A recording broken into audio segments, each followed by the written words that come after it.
देखिए, अभी आदरणीय बहन जी की तरफ से ये मैसेज आया है कि और आप लोगों के माध्यम से ये मैं सबको बताना चाहूँगा कि बहुजन समाज पार्टी का झंडा 21 मार्च को 21 तारीख को 21 अगस्त को इसमें पार्टिसिपेट करेगा, झंडा लहराएगा। पर आप लोगों से जिसमें उन्होंने ये पावर राज्य सरकार को दे दी कि भाई जिस जाति को वो रिजर्वेशन को SC/ST जाति को रिजर्वेशन देना चाहें वो दे सकती है और जिसको हटाना चाहे हटा सकती है। इसमें और भी कई जजमेंट पास हुए हैं। इस जजमेंट के तहत बहुत सारे रूल्स पास किए गए हैं, परंतु सबसे इम्पोर्टेंट जो मुद्दा है वो हमारे जितने भी SC/ST समाज में से जातियां हैं उनको रिजर्वेशन का फ़ायदा देना और छीनने का है। देखिए, यहाँ पर जितने भी हमारे मीडिया बंधु हैं, हमारे साथी हैं, सब बहुजन मीडिया के सदस्य हैं। तो आप लोगों के माध्यम से मैं बताना चाहूँगा कि दिल्ली में पिछले कुछ समय से जो भी कमियां रही हैं हम उसको आइडेंटिफाई कर रहे हैं। हमारे यहाँ विधानसभा में जो सेक्टर और बूथ स्तर का काम अभी कमज़ोर पड़ा हुआ है उसको हम उस स्तर पे हम अपने लोगों को जोड़ने की कोशिश कर रहे हैं। मीटिंग अभी ये पहली है जो अभी आने वाले समय में अगले 2-4 महीनों में हर दूसरे हफ्ते मेरा यहीं पे रहेगा। कई मीटिंगें मेरी लाइंड अप हैं, तो मैं कोशिश कर रहा हूं कि जितने भी हमारे विधानसभा सेक्टर और बूथ लेवल की कमेटी के लोग हैं और उनकी जो मीटिंगें लग रही हैं वो मैं खुद पर्सनली लूँगा, ताकि यहाँ पर दिल्ली में जो हमारा जनाधार एक समय पे हुआ करता था उसको दोबारा से हम बना सकें। सबसे ज्वलंत मुद्दा जो है जी SC/ST आरक्षण को वर्गीकरण को लेकर है। हाँ जी, उस पर आपका क्या स्टेप है? देखिए, मैं हरियाणा में अभी जहाँ इलेक्शन चल रहे हैं वहाँ पे ये बहुत स्पष्ट तरीके से बताता आया हूँ और यहाँ पे भी आपके माध्यम से दोहराना चाहूँगा कि ये जो सब कास्ट कैटेगराइजेशन का जो मुद्दा है जिसपे ऑनरेबल सुप्रीम कोर्ट ने अपना जजमेंट दिया, जिसमें उन्होंने ये पावर राज्य सरकार को दे दी कि भाई जिस जाति को वो रिजर्वेशन को SC/ST जाति को रिजर्वेशन देना चाहें वो दे सकती है और जिसको हटाना चाहे हटा सकती है। इसमें और भी कई जजमेंट पास हुए हैं। इस जजमेंट के तहत बहुत सारे रूल्स पास किए गए हैं, परंतु सबसे इम्पोर्टेंट जो मुद्दा है वो हमारे जितने भी SC/ST समाज में से जातियां हैं उनको रिजर्वेशन का फ़ायदा देना और छीनने का है। ये जो जजमेंट पास हुआ है इससे हमारे SC समाज को और ST समाज को बांटने का काम किया जा रहा है। ये अधिकार किसी भी राज्य सरकार को नहीं होना चाहिए कि वो रिजर्वेशन का हक जो है किसी भी SC या ST जाति से छीन सके और दे सके। ये सिर्फ और सिर्फ अधिकार राष्ट्रपति जी को है और पार्लियामेंट को है। उसका रीज़न बाबा साहब ने इसलिए रखा था ताकि कोई भी ऐरा गहरा नत्थु गहरा आके इस रिजर्वेशन के साथ खिलवाड़ ना कर सके। अब जो पार्लियामेंट सुप्रीम कोर्ट से ऑनरेबल सुप्रीम कोर्ट से जजमेंट आई है इससे राज्य सरकारें जो हैं इसका राजनीतिक फ़ायदा उठाएंगी।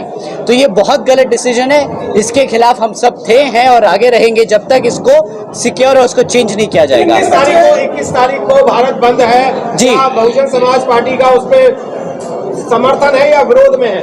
देखिए, अभी आदरणीय बहन जी की तरफ से ये मैसेज आया है कि और आप लोगों के माध्यम से ये मैं सबको बताना चाहूँगा कि बहुजन समाज पार्टी का झंडा 21 मार्च को 21 तारीख को 21 अगस्त को इसमें पार्टिसिपेट करेगा, झंडा लहराएगा। पर आप लोगों के माध्यम से मैं अपने सभी समर्थकों को, पार्टी के सदस्यों को बताना चाहूँगा कि बहन जी ने ये दरख्वास्त रखी है और बताया है हम सबको कि बिना तोड़फोड़ किए, बिना किसी को परेशान या नुकसान किए आप लोग शांतिपूर्वक से इसमें हिस्सा लेंगे, अपना झंडा दिखाएंगे, ज्ञापन देंगे और वापस आएंगे। आप किसी के साथ लड़ाई झगड़ा या ऐसा कोई काम नहीं करेंगे जिससे पब्लिक प्रॉपर्टी डैमेज हो या किसी पब्लिक को परेशानी हो। हम यहाँ पे बाबा साहब के संविधान को, यहाँ के लॉ एंड ऑर्डर को पूरा मानते हैं। अपने तरीके से इस चीज़ को हम एग्जीक्यूट करेंगे। आकाश जी, एक सवाल और है कि आरक्षण पे जो 21 अगस्त को भारत बंद हो रहा है जी, उसमें वाल्मीकि समाज ने ये कहा है कि अगर भारत बंद अगर करते हो तो हम लाठी लेकर के उनको मारने का काम करेंगे। उनके लिए क्या कहेंगे आप? देखिए, ये पहली निशानी है, ये पहला एविडेंस है कि जब आप इस ऐसी चीज़ों के साथ छेड़खानी करते हैं तो कैसा ये समाज आपस में ही लड़ता झगड़ता है। हमें इसी चीज का डर था और ये आप लोगों के सामने है। ये सबसे पहले वाल्मीकि समाज के साथ ऐसा किया जा रहा है, भड़काया जा रहा है। हम जानते हैं हमारे बहुत सारे सदस्य हैं जो बहुजन समाज पार्टी में वाल्मीकि समाज से आते हैं, वो इसके एकदम पक्ष में हैं, वो इसके खिलाफ नहीं है। पर कुछ गलत लोग हैं जो उस समाज का नाम बदनाम करने का काम कर रहे हैं और ऐसी हरकतें कर रहे हैं।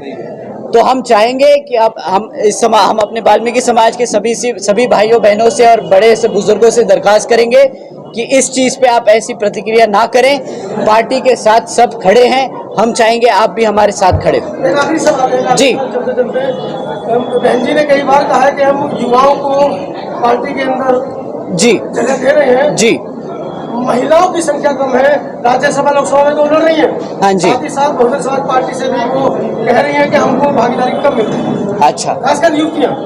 देखिए, अगर यंगर साइड में अगर हम यूथ की बात करें तो हमारी विधानसभा कमेटी में हमारी एक सदस्य हैं, वो इधर खड़ी हैं, इधर आइए मैम, इधर आओ, इधर आओ ना,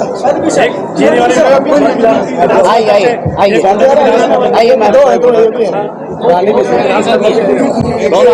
आइए। देखिए, ऐसा हो सकता है कि हमने कहीं कमियां रह गई हो, पार्टी बहुत बड़ी है तो कहीं कहीं कमी रह गई हो, बट जहां जहां हमारी नज़र है, जहां जहां हम मेहनत कर रहे हैं, हम कोशिश कर रहे हैं कि हम विमेन को, लेडीज़ को उतना ही यहाँ पे पार्टिसिपेशन में इनकरेज करें, क्योंकि हम सबकी नेता तो खुद एक लेडी है, देवी है हमारी, तो हम कैसे लेडीज का पार्टिसिपेशन कम कर सकते हैं? ऐसे तो सवाल ही नहीं हो सकता।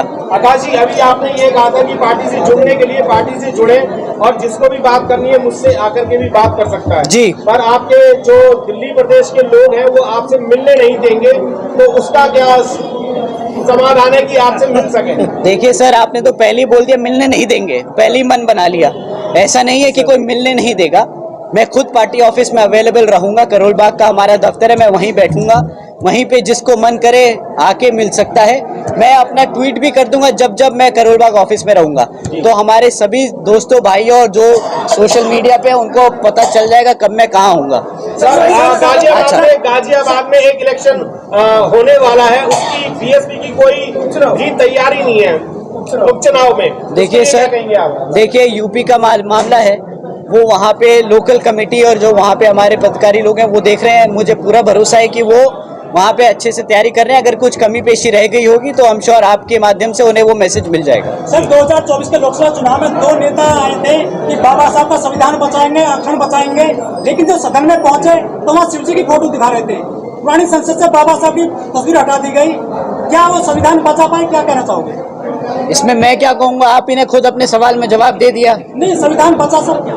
कौन से संविधान बचा? कहाँ बचाने की कोशिश कर रहे हैं? वो तो खुद हमारे संविधान के खिलाफ है।